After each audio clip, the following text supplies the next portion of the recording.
this is a session number 3 of Food Safety and Quality Assurance, and the topic which we'll be covering today is Food Safety and Standards Authority and their other food standards.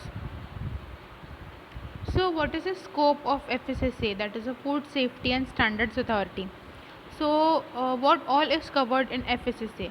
The Act covers activities throughout the food distribution chain from primary production through distribution to retail to catering. What does that mean? That every individual involved in the food business, that is, or the food supply or food distribution chain, retailing, wholesaling, catering from primary production or to the finished good product, everything covers under FSSA. Everything has to be covered under FSSA. The Act gives the government powers to make regulations on matters of food safety. The Food Safety and Standards Authority of India is the principal government authority responsible for preparing specific regulations under the Act. So, what are the different stakeholders in the food safety? There are research institutes or laboratories, industry, the farmers' organizations, consumer organizations, government agencies, regulators are all holded under the food safety. So, what are the objectives of FSSA or the Food Safety and Standards Authority? To consolidate multiple laws and establish single point reference system. Okay, so all the multiple laws which were there for different food products has to be consolidated and brought into a single point reference, that is which can become easy for every other individual. To establish Food Safety and Standards Authority to regulate the manufacture, storage, distribution, sale and import of food products, to ensure availability of safe and wholesome food for human consumption. So, a single authority, safety, monitoring and surveillance, full-time officers and laboratories in public and private sectors involved are all a part of Food Safety and Standards Authority. So, multiple level or multi-department control to single line of command, single reference point, integrated response, decentralization of licensing, high degree of consumer confidence and transparent regulatory mechanism. So all this says is that the a very widespread laws for different food substances has to be integrated into a single line of command, so that it becomes easy for the consumer, easy for the producers and food operators. Also to increase or improve the high degree of consumer confidence. Investor friendly mechanism. If a particular investor wants to approach into our organization or food business, so he has to have that confidence that yes, it is a food safety and standards organization authority, identified and adequate information dissemination. All the information is being provided, and all the information is whatever is provided or claimed is being implemented. Speedy disposal of cases, consistency between domestic and international food laws. So, what are the salient features?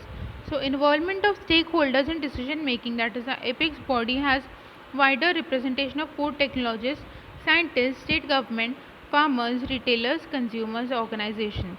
Science based standards such as distinguished substandard and unsafe foods. So, improved regulatory structures such as new enforcement structure, multi-level, multi-departmental control shift to a single line of control, large network of laboratories, regulation of food imported in the country.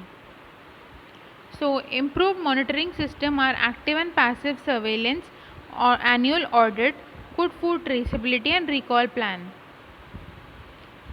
Improved justice delivery, different procedure to deal with civil and criminal penalties, provision for adjudication and fast track disposal of cases, and constitution of tribunals. Promotion of innovations, that is provision of functions of novel foods, dietary supplements, nutraceuticals. Accountability, provision for penalty against officer in case prior notice to FPO. So, this is the basic structure of FSSAI. It starts from the CEO of FSSAI. Under the CEO comes the Commissioner of Food Safety, and the Central Licensing Authority. The Commissioner of Food Safety is divided into three dimensions, that is registration authority, licensing. Under licensing comes licensing authority comes a designation officer, and the licensing authority, and under him comes the food safety officer. So the municipal corporation, Nagar Nigam Gram Panchayat, comes under the one of the branches of Commissioner of Food Safety for states. And the Central Licensing Authority has the food FSSAI headquarter monitoring under it, and zonal directors and other officers. So what are the implementations?